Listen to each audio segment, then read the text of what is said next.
Tengo aquí tres fotos que parecen no tuvieran mucha relación entre sí y a tratar de explicar qué hay de común entre esas tres fotos es a lo que voy a dedicar mi presentación. La primera, en el ángulo superior izquierdo, es el señor Gregorio Santos, presidente regional de Cajamarca, recientemente reelegido para el cargo. Tenaz opositor del proyecto minero Conga. Lo que hoy está ocurriendo en Cajamarca es un termómetro para el resto del país. A los peruanos y peruanas nos indica un poco hacia dónde vamos a ir, de qué vamos a ser capaces como país y qué problemas vamos a enfrentar en un rubro que constituye una actividad económica sumamente fundamental para nuestro país. La oposición al proyecto minero Conga tiene el respaldo de sectores importantes de la población de Cajamarca. Y eso es lo que explica que el señor Gregorio Santos, no obstante encontrarse bajo detención preventiva mientras se investigan alegaciones de que habría estado involucrado en actos de corrupción, haya sido reelegido. Se está discutiendo en estos días si es que él va a juramentar como nuevo presidente regional de Cajamarca en el centro carcelario donde se encuentra internado. Pero, ¿qué hacen los niños al lado de la foto del señor Gregorio Santos? Niños que son símbolo de inocencia, de bondad, de candor. ¿Y qué hace esta imagen de un gajo de aguaimanto entre esas dos fotos que describen conductas completamente distintas? Cajamarca registra indicadores económicos y desarrollo paupérrimos.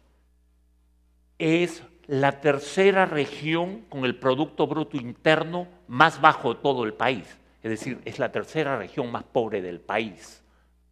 Ha registrado en los últimos años, y precisamente a raíz del conflicto de Conga, una disminución radical en la oferta de empleo. Y es la región que acumula el mayor número de personas en situación de pobreza. 2/3 partes de la población de Cajamarca viven en zonas rurales, dedicadas fundamentalmente a la agricultura de autosubsistencia. Es decir, cultivan para sobrevivir. Su producción no les permite mejorar sustancialmente sus condiciones de vida. Pero en ese medio rural, nada ha cambiado desde siempre. Todo ha sido igual.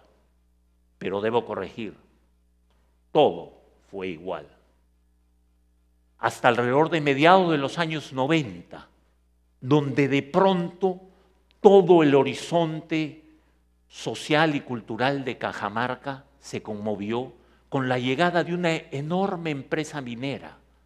Los jóvenes de áreas rurales empezaron a migrar para trabajar en la mina o a zonas urbanas para apoyar actividades indirectamente relacionadas con la explotación minera.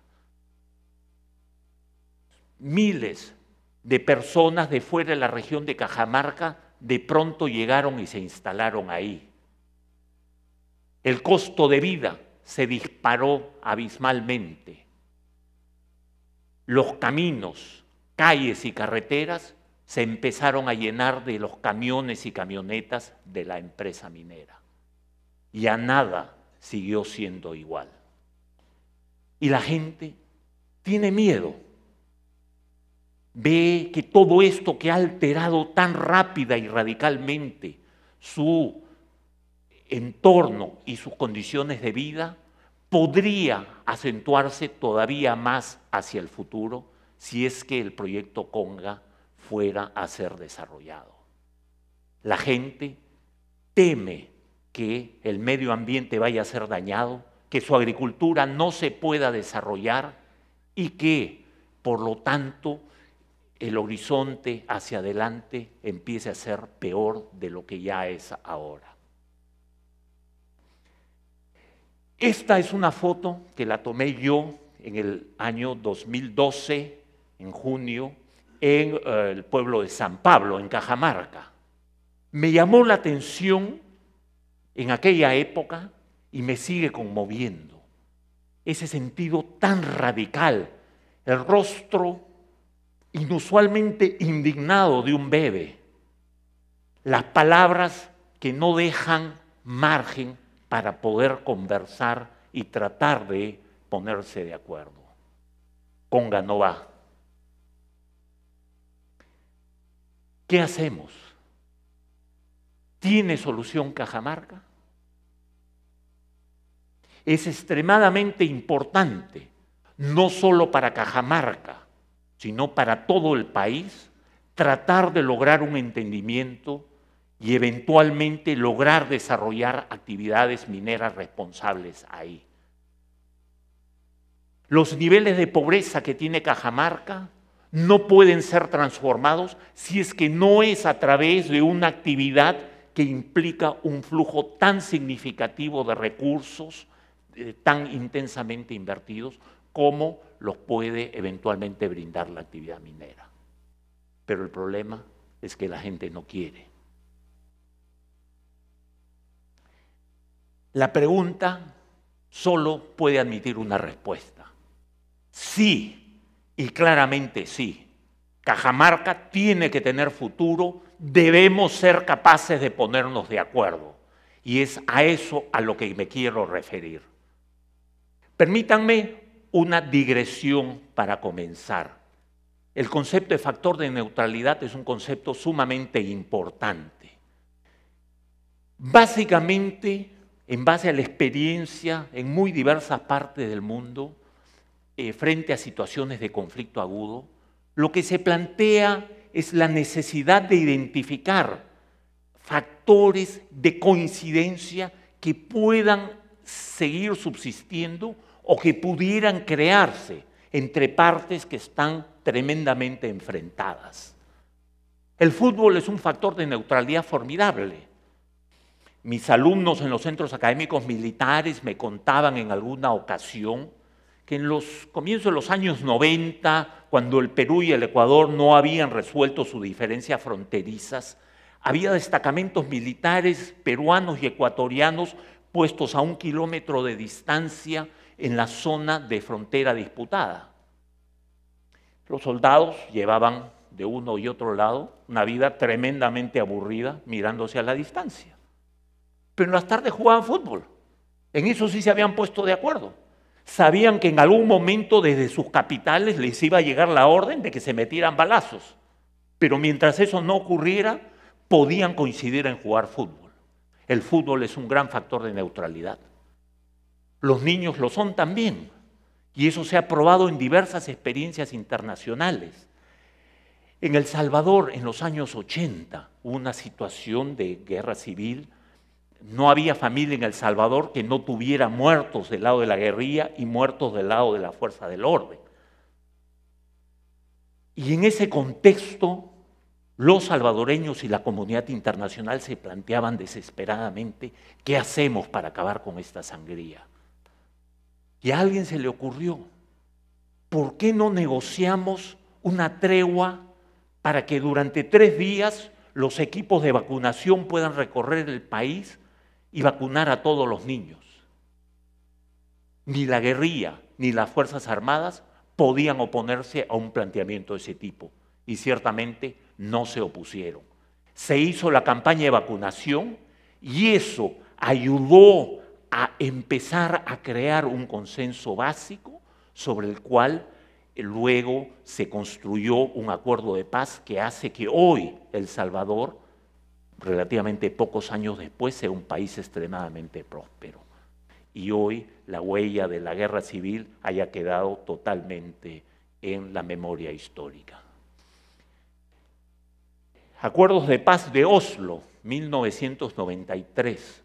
Una de esas pocas ocasiones en las cuales los israelíes y los palestinos fueron capaces de sentarse en una mesa de negociación y lograr consensos sustanciales.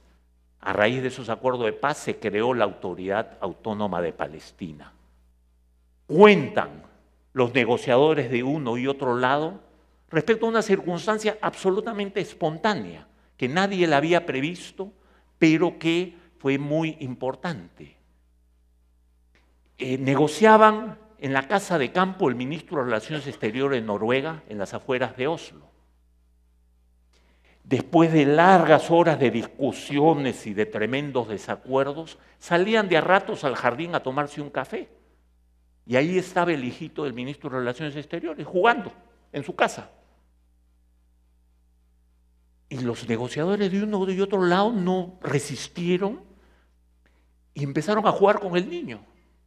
Y de pronto los negociadores empezaron a darse cuenta. Este niño es algo que sí tenemos en común. Este niño refleja un sentido de humanidad básico que mantenemos a pesar de nuestras inmensas diferencias y de toda la sangre y dolor que nos hemos causado mutuamente. Los niños son un factor de neutralidad muy importante. ¿A qué quiero llegar? Tenemos que encontrar ese factor de neutralidad para Cajamarca, que en medio de esa falsa dicotomía entre agua y oro nos permita ponernos de acuerdo y probar de que sí podemos tener una minería social y ambientalmente responsable. Pero llegar a ese punto es un proceso, requiere de un esfuerzo y requiere que encontremos cuál es ese factor de neutralidad. Yo dirijo una empresa de agroexportación orgánica basada en Cajamarca. Producimos, es decir, cultivamos y acopiamos y transformamos aguaymanto, mango, manzana, granada y próximamente papaya. Tenemos clientes en Europa, Asia, Norteamérica y de Europa del Este, etcétera, etcétera. La agroexportación orgánica tiene la enorme virtud de generar oportunidades productivas muy sustanciales y sostenibles para la población local y además, a través de su proceso de certificación, garantizar que existan condiciones medioambientales, incluyendo las del cuidado del agua, adecuadas con lo que es la preocupación de la población en Cajamarca. A lo largo de estos más de 8 años de operaciones, jamás hemos tenido que parar ni siquiera por una hora nuestra producción debido a protestas sociales. Jamás se nos ha quedado la carga atracada en alguna carretera porque se hubiera producido un bloqueo de protesta por parte de la población. La agroexportación orgánica no solo es posible, sino que es una realidad para Cajamarca. Y la demanda de los mercados internacionales es inmensamente mayor que la capacidad de producción que nosotros y otras cadenas productivas en Cajamarca y en otras partes del país tienen. Es un elemento a través del cual podemos generar ese consenso y ese acuerdo que luego nos permita abordar esas otras áreas de diferencia mucho más sustanciales que hoy dividen a los peruanos y que hoy siguen condenando a Cajamarca al atraso y a la postergación. Nosotros somos un emprendimiento social y nos cuidamos particularmente de dejar el máximo valor posible en la propia comunidad en la que trabajamos. Déjenme decírselos. A un agricultor, el costo de producción de cada kilo de aguaymanto le representa 72 centavos de sol. Nosotros le garantizamos el pago de 2 soles por kilo, es decir, una rentabilidad de 177%. Y dentro de esos 72 centavos está incluido el trabajo del propio agricultor y de su familia. ¿Qué otro negocio conocen ustedes que les dé 177% de rentabilidad en un cultivo que que a los 6 meses ya está rindiendo y rinde semanalmente. A ellos y a ellas nos debemos. Nos sentimos sumamente orgullosos de lo que estamos haciendo. Recientemente, un agricultor de Cajamarca me llama por teléfono a pedirme que le adelantemos el pago por la fruta que nos había vendido, porque me dijo, necesito pagar la universidad de mi hijo. No se imaginan la satisfacción que sentí al recibir esa llamada. Era la confirmación de lo que estamos haciendo. Está rindiendo frutos, está creando condiciones mejores para los cajamarquinos, está logrando implantar un modelo de desarrollo que va a transformar sustancialmente las condiciones de pobreza que ahí prevalecen. Más del 70% del personal con el que nosotros trabajamos son mujeres. Esto es algo que en agroindustria ocurre en menores proporciones, pero es sustancial. Creo que no necesito decirles, las mujeres tienen muchísima más aptitud de observación para los detalles. Los hombres básicamente nos duchamos y nos vestimos con lo que encontramos puesto y salimos a la calle. Esa aptitud de observación para detalles, por ejemplo, hace que las mujeres sean fenomenales en las etapas de producción de control de calidad. Nosotros reservamos ciertas áreas de producción exclusivamente para el personal femenino. La propia labor de cosecha, el cuidado que ellas tienen al cortar el fruto de la planta, generalmente es mucho mayor del que suelen tener los hombres. Somos el principal empleador en la provincia de San Pablo y ciertamente hemos generado en este entorno oportunidades para las mujeres que de otro modo no existirían. Los principales exportadores de aguaimanto son Ecuador y Colombia, pero ellos no tienen mucha producción orgánica, que es lo que el mundo altoandino peruano tiene en condiciones de enorme competitividad internacional. Nuestras tierras en altura son tierras de propensión orgánica. Generalmente no han estado expuestas a agroquímicos. Las certificaciones orgánicas se pueden obtener con mucha rapidez. Y déjenme decirles algo. El aguaimanto es peruano, originario de nuestro país. Su nombre científico es Physalis peruviana. Pero, una vez más, esta es la historia de un país donde sus ciudadanos y ciudadanas están sentados sobre un banco de oro.